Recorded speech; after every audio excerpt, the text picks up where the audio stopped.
கர்த்தருடைய பரிசுத்த நாமத்துக்கு ஸ்தோத்திரமும் துதியும் கனமும் மகிமையும் எப்போதும் உண்டாகட்டும். இந்த நல்ல 9ஆம் மாதம் 18ஆம் தேதியை காண செய்த தேவாதி தேவனுக்கு கொடான கோடி ஸ்தோத்திரம். கர்த்தரின் மகிமை ஆத்தும ஆதாயம் சுவிசேஷ ஊழியத்தின் சார்பாக இன்றைய நாளுக்கான சில நிமிட தேவ செய்தியை கேளுங்கள்.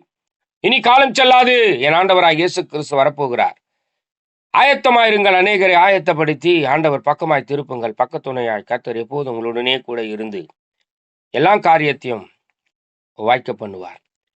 விசேஷமாக ஆதியாகமம் 28ஆம் அதிகாரம் 15ஆம் வசனத்துல, நான் உன்னோடே இருந்து,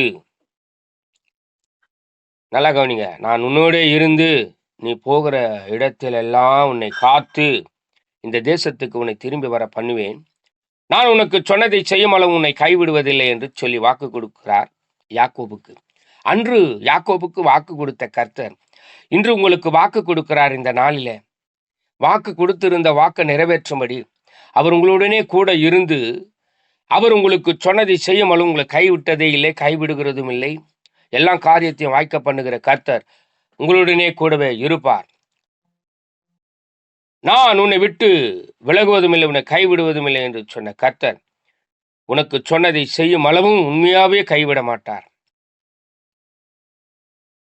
எல்லோரும் கைவிடலாம், கர்த்தர் கைவிடாத கர்த்தர்.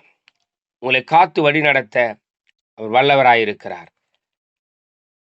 அவர் சொன்னதை செய்யும் அளவும் உங்களை கைவிடுகிறதில்லை. அவர் வார்த்தையினால் சொன்னதை கரத்தினால் நிறைவேற்றுகிற கர்த்தர் என்பதை நீங்கள் அறிவீர்களே. கிருபை எப்போது கூட உங்களுடனே கூட இருக்கும். God bless you. God bless you.